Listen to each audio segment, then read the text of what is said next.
Buenos días, soy Luis Antonio García Sánchez, soy alumno de la materia de Derecho Internacional Público del grupo D4A y mi tema a presentar es nulidad y terminación de tratados. Como primer punto tenemos violación a una norma de derecho interno.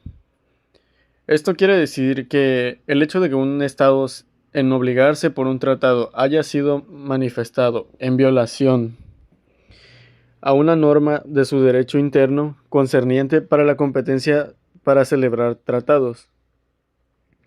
Como punto número 2, tenemos restricción a poderes del representante. Esta causa de nulidad se refiere a una hipótesis donde un representante del Estado, que si bien tiene poderes para manifestar el consentimiento, estos son limitados, por lo cual actúa haciendo caso omiso de tales restricciones. Y bueno, un punto muy importante es que solamente cabe alegar esta causa de nulidad si la restricción fue notificada previamente a los demás estados negociantes. Como tercer punto tenemos el error. Esto quiere decir que un estado podrá alegar un error en un tratado como vicio de su consentimiento en obligarse por el tratado, si el error se refiere a un hecho o a una situación cuya existencia diera por supuesta ese estado en el momento de la celebración del tratado y construyera una base esencial de su consentimiento en obligarse por el tratado. Como punto número 4 tenemos el dolo. Esto es un poco más conocido. Esto quiere decir que si un Estado ha sido inducido a celebrar un tratado por la conducta fraudulenta de otro Estado negociador, podrá alegar el dolo como vicio del consentimiento en obligarse por el tratado. El punto número 5 de nulidad de tratados es corrupción del representante. Si la manifestación del consentimiento de un Estado en obligarse por un tratado ha sido obtenida mediante corrupción de su representante, efectuada directa o indirectamente por otro Estado negociador, aquel Estado podrá alegar esa corrupción como vicio de su consentimiento en el tratado. Como punto número 6 tenemos la coacción sobre el representante de un Estado. Si la manifestación del consentimiento de un Estado en obligarse por un tratado que haya sido obtenida por coacción sobre su representante mediante actos o amenazas dirigidos contra él, carecerá de todo efecto jurídico.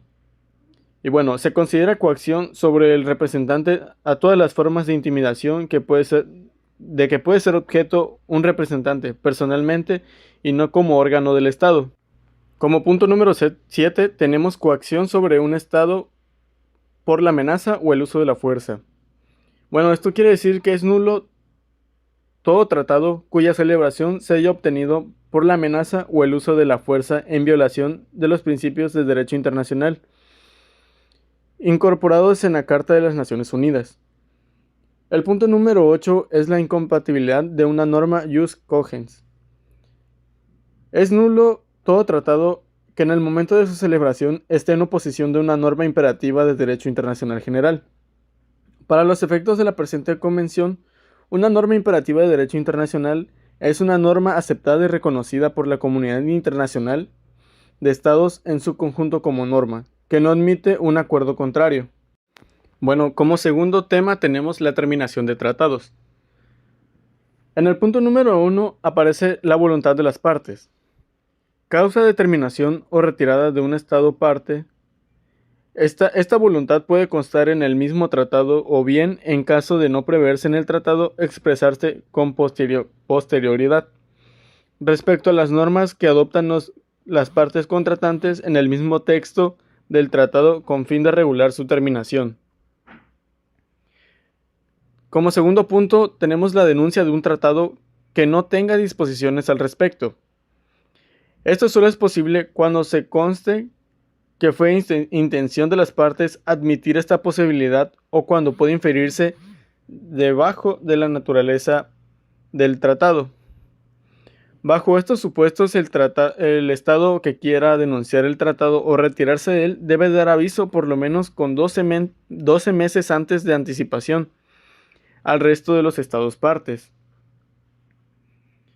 Como punto número 3, la celebración de un tratado posterior. Esto suponiendo que ya ha sido analizado.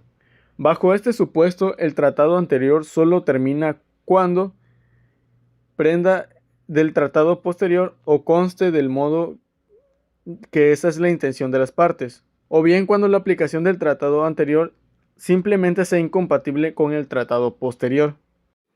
Como punto número 4 tenemos la violación grave de un tratado. Se entiende por violación grave el rechazo de un tratado o violación de una disposición consecuencia de un objeto y del fin mismo. En el supuesto de que se trate de un tratado bilateral, la violación grave de una parte faculta a la otra para que ejecute la terminación del tratado.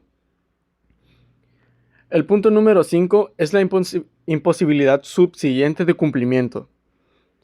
Puede alegarse esta causa de terminación cuando la imposibilidad resulta la desaparición o destrucción definitiva de un objeto indispensable para el cumplimiento del tratado. La imposibilidad de cumplimiento no puede alegarse como causa de terminación del tratado si ésta es el resultado de una violación al mismo o de otra obligación internacional por parte respecto a otra u otras partes. Como punto número 6 tenemos cambio fundamental de circunstancias. Bueno, para que pueda operarse este punto, necesita cumplirse los siguientes requisitos. Como requisito número 1, las circunstancias que se modificaron deben constituir la base esencial del consentimiento de los estados. Como requisito número 2, con la modificación de las circunstancias se habrán de alterar radicalmente también las obligaciones que deban cumplirse. Bueno, como último punto tenemos aparición de una nueva norma internacional de jus cogens. Esto contempla la nulidad absoluta de todo tratado en el momento de su celebración, esté en oposición a una norma de jus cogens. En este supuesto, el tratado es válido inicio. Posteriormente, al aparecer una nueva norma de jus cogens con la que es incompatible, debe darse por terminado el tratado.